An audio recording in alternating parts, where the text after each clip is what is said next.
30 tahun. Selama 3 dekade, perusahaan ini memegang lisensi eksklusif S Hardware.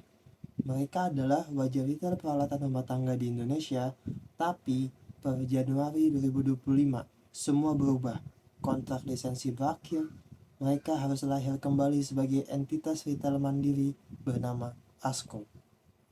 Ini bukan cuma ganti nama, ini tentang mengubah 267 gerai, mengubah 13.976 karyawan, dan melepaskan ketergantungan impor 50% SKU dari lisensi lama. Tapi, di balik rebranding yang ambisius ini, ada angka-angka di laporan keuangan yang menceritakan cerita yang lebih serius. Angka yang membuat investor panik. Minus 25,12%. Bukan proyeksi, bukan estimasi. Ini angka audit. Artinya, dari setiap 884 miliar laba yang dicetak tahun 2024, ASKO hanya bisa mempertahankan 662 miliar di 2025. 222 miliar menguap.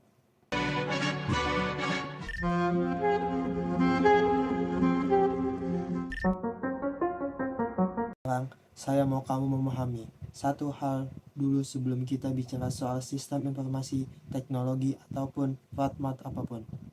Perusahaan ini yang mengelola 267 gerai, 13.976 karyawan, tersebar dari Aceh sampai Papua, sedang dalam tekanan finansial yang nyata. Laba bersih mereka pada 2024 adalah 884,7 miliar, angka yang solid, angka yang membuat investor senang. Tapi kemudian datanglah 2025, tahun pertama tanpa bendera S Hardware, dan angkanya jatuh ke 662,4 miliar. Penurunan 25%,12. Audit tidak bisa dibantah. Tapi ini baru permukaan. Pertanyaan yang jauh lebih penting adalah kenapa? Pendapatan usaha ASKO pada 2025 8,64 T, naik dari 8,58 T tahun sebelumnya. Kelihatannya oke, tapi coba kamu hitung. Pertumbuhannya hanya 0,65%. Hampir stagnan. Sekarang bandingkan dengan ini. Beban penjualan mereka naik 9,9% menjadi 2,55 triliun. Beban umum dan administrasi naik 12% menjadi 932 miliar. Gabungkan keduanya, SGA total tumbuh 10,48%. Kamu sekarang tahu apa artinya? Revenue naik 0,65%, biaya naik 10,48%. Selisihnya adalah 9,83 percentage point. Itulah yang mencekik laba bersih mereka sampai minus 25%. Ini bukan soal rebranding yang gagal, ini soal struktur biaya yang bocor, dan tidak ada yang menambalnya cukup cepat. Tapi saya belum selesai, karena ada satu hal di neraca keuangan pada Desember 2025 yang seharusnya membuat setiap investor langsung angkat telepon. Piutang usaha total melonjak 227%. Dari 44,9 M menjadi 146,8 M dalam 1 tahun. Tapi yang lebih mengejutkan, lihat komponennya. Piutang usaha dari pihak berelasi alias dari entitas yang masih dalam satu grup konglomerat melonjak 851%. 851% dari 12,2 M ke 115,8 M. Ini bukan sekedar angka, ini adalah sinyal bahwa ada uang yang sudah keluar dari kasir tapi belum masuk kembali, dan ia terjebak di dalam ekosistem pihak berelasi. Kabar baiknya, per Q1 2026, angka ini sudah mulai turun ke 88,5 M.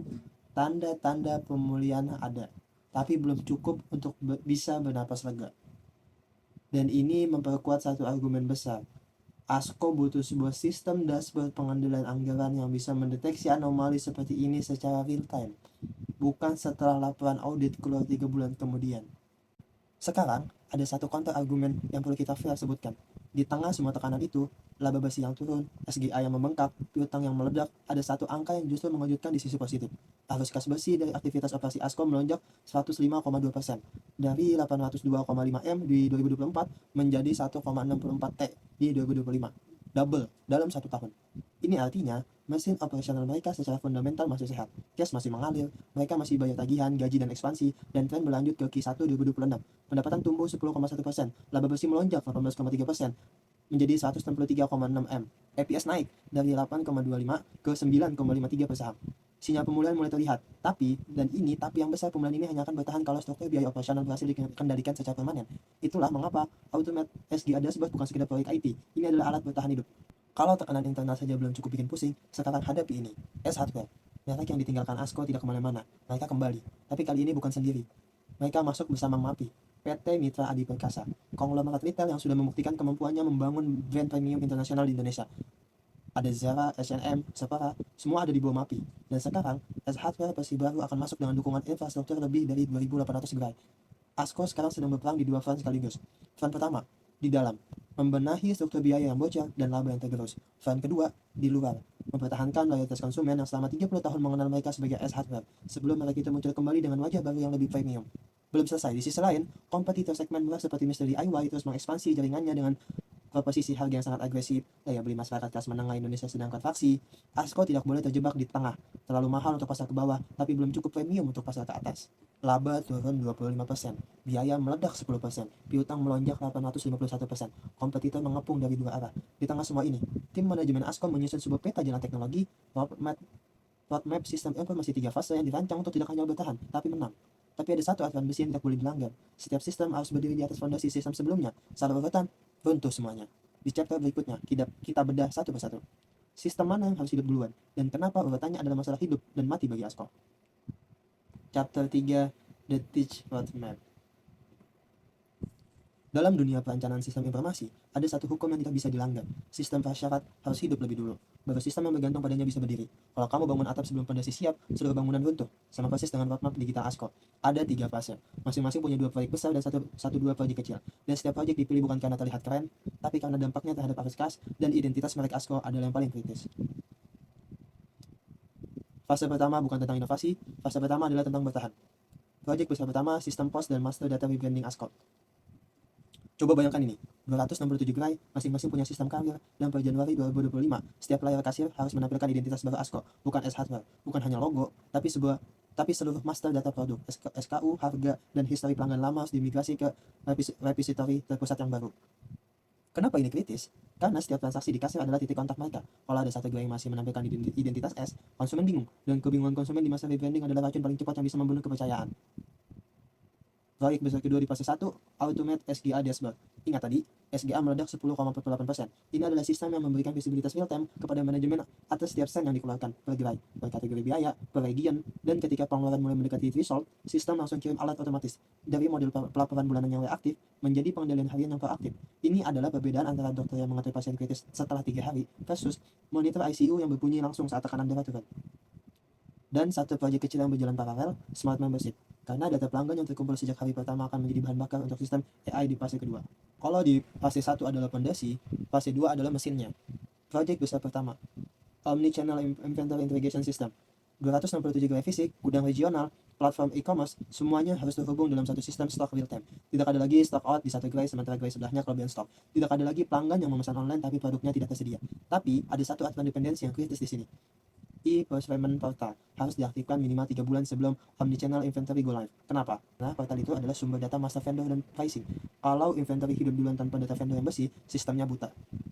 Dan ada alasan lebih besar untuk e-procurement ini. Pelaporan keuangan audit 2025, 86,24% total pembelian ASKO masih berasal dari impor. 86% ini warisan dari era lisensi S yang mewajibkan impor 50% SKU. Sekarang, lisensinya sudah lepas, tapi kebiasaan impornya belum berubah secara signifikan. Q1 2026 mulai ada tanda-tanda positif. Porsi impor turun ke 84,11%, tapi masih 84%. ASKO butuh infrastruktur digital untuk mengakselerasi onboarding pemasok lokal dan UMKM secara sistematis. Proyek besar kedua di fase kedua, AI Driven Customer Clustering. Ini adalah sistem yang memetakan segmen pelanggan inti ASKO menggunakan machine learning. Target personanya, pria urban 25-45 tahun, yang antusias dengan proyek rumah tapi butuh panduan praktis. Outputnya bukan sekedar rekomendasi produk, tapi konten DIY yang dipersonalisasi, pengalaman belanja yang tersegmentasi, dan prediksi kebutuhan pelanggan bahkan sebelum mereka tahu sendiri apa yang mereka butuhkan. Tapi sistem ini hanya bisa bekerja kalau data member dari Smart Membership di fase 1 sudah terakumulasi minimal 6 bulan. Tanpa data, AI ini buta. Fase 3 adalah tentang diferensiasi. Ketika pondasi sudah kuat dan mesin sudah berputar, ASKO bisa mulai bermain di level yang lebih tinggi. Experiential Retail dan DIY Workshop Platform. Platform untuk mengelola workshop komunitas, demo produk live, kelas home improvement. ASKO bukan lagi sekedar toko, tapi ekosistem komunitas. Dan ada satu inovasi menarik, digital katalog dengan AR Product Viewer. Pelanggan bisa preview produk ASKO secara virtual di ruang rumah mereka sendiri sebelum membelinya. Ini bukan gimmick, ini adalah senjata untuk melawan kompetitor online yang tidak punya pengalaman fisik. Dan di fase 3, SIM HR dan payroll juga diimplementasikan. Sistem terintegrasi untuk mengelola 13.976 karyawan yang tersebar di ratusan gerai. Bukan yang paling seksi secara teknologi, tapi krusial untuk skalibilitas ekspansi ke ASEAN. Roadmap ini terlihat solid, tapi ada satu layer yang sering diabaikan perusahaan saat membangun sistem sebesar ini. Jutaan data pelanggan, nama alamat, riwayat belanja, pola konsumsi, semuanya tersimpan di server ASKO. Dan ada satu undang-undang yang tidak bisa diabaikan, bahkan oleh perusahaan sebesar ASKO. Di chapter berikutnya, regulasinya bisa menjatuhkan perusahaan miliaran dolar hanya karena satu kebocoran data. Chapter 4. Undang-Undang Nomor 27 Tahun 2022 tentang Perlindungan Data Pribadi atau yang biasa disebut UU PDP. Ini adalah regulasi paling kritis yang mengatur bagaimana perusahaan seperti ASKO boleh dan tidak boleh menggunakan data jutaan pelanggannya. Prinsip pertama, consent. Setiap pelanggan yang mendaftar sebagai member ASKO harus memberikan persetujuan eksplisit. Bukan persetujuan yang tersembunyi di halaman 13 Terms and Condition yang tidak bisa dibaca siapapun. Mereka harus tahu data apa yang dikumpulkan, untuk tujuan apa, siapa yang bisa mengaksesnya, dan bagaimana cara mereka mencabut izin itu kapanpun mereka mau. Prinsip kedua, purpose limitation. Data yang dikumpulkan untuk program loyalitas tidak bisa tiba-tiba dipakai untuk keperluan lain tanpa persetujuan baru. Sistem AI clustering yang memproses data member untuk segmentasi pemasaran harus dipastikan masih dalam ruang lingkup consent and wow. Menjual data pelanggan ke pihak ketiga dilarang keras. Satu pelanggaran bisa menghancurkan kepercayaan yang butuh bertahun-tahun untuk dibangun. Dan ini yang paling kritis.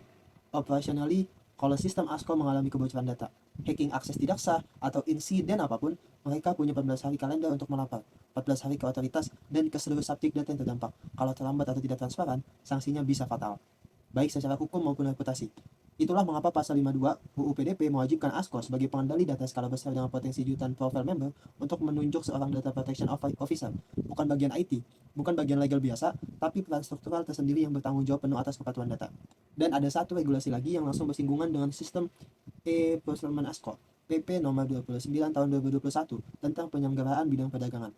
Regulasi ini mendorong retail modern untuk bermitra dengan UMKM lokal dengan sistem e-procurement ASKO bukan cuma alat efisiensi, ini adalah infrastruktur kepatuhan regulasi. Setiap onboarding vendor lokal harus terdokumentasi, terverifikasi, dan teraudit secara digital. Artinya, roadmap SI ASKO bukan hanya tentang profit, ini tentang legal compliance yang jika diabaikan bisa berujung pada sanksi operasional. Pondasi ada, roadmap ada, regulasi dipahami. Tapi satu pertanyaan yang belum terjawab.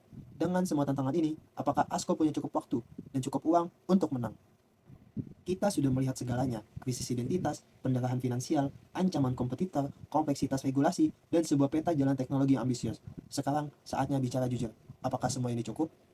Ada argumen kuat untuk optimisme. Arus kas operasi yang double adalah sinyal bahwa bisnis intinya masih sehat.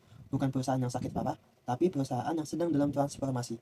Q1 2026 mengonfirmasi pemulihan laba naik 18,3%, revenue tumbuh 10,1%, EPS naik dari 8,25 ke 9,53. Piutang relasi yang sempat meledak sudah mulai turun, dan mereka punya sesuatu yang MAPI tidak punya saat memulai jaringan 267 gerai yang sudah ada, sudah beroperasi, dan sudah melayani konsumen Indonesia selama 3 dekade. Advantage itu nyata, tapi hanya kalau dieksekusi dengan benar. Tapi ada argumen serius untuk berhati-hati. Harga saham Access terkoreksi lebih dari 50% saham dalam setahun terakhir. Sentimen investor terluka, dan kepercayaan butuh waktu lebih lama untuk pulih dibanding harga saham itu sendiri. MAPI tidak akan datang pelan-pelan. Mereka akan datang dengan dana besar, marketing premium, dan playbook yang sudah teruji untuk membangun brand awareness di Indonesia. Dan daya beli masyarakat kelas menengah yang sedang tertekan membuat pertarungan di segmen ini menjadi sangat kompetitif. ASKO tidak punya kemewahan untuk salah dalam eksekusi. Setiap fase roadmap harus tepat waktu, tepat anggaran, dan tepat dampak. ASKO bisa menang, tapi bukan karena teknologinya canggih, bukan karena roadmapnya tertulis rapi, dan bukan karena mereka berhasil mengganti papan nama di 267 toko. ASKO bisa menang kalau mereka berhasil mengeksekusi fase 1 dengan sempurna, mendapatkan kepercayaan konsumen di setiap titik transaksi sebelum kompetitor mereka mendapatkan traction. Kalau SDA Dashboard berhasil menghentikan pendarahan biaya dalam 12 bulan pertama, kalau Smart Membership berhasil mengakuisisi 1 juta member aktif yang membentuk komunitas loyal di sekitar identitas baru ASKO, dan kalau seluruh sistem ini dibangun di atas fondasi kepatuhan data yang tidak bisa digoyahkan. Dalam perang identitas dan efisiensi seperti ini, tidak ada ruang untuk setengah-setengah, either all in atau kalah.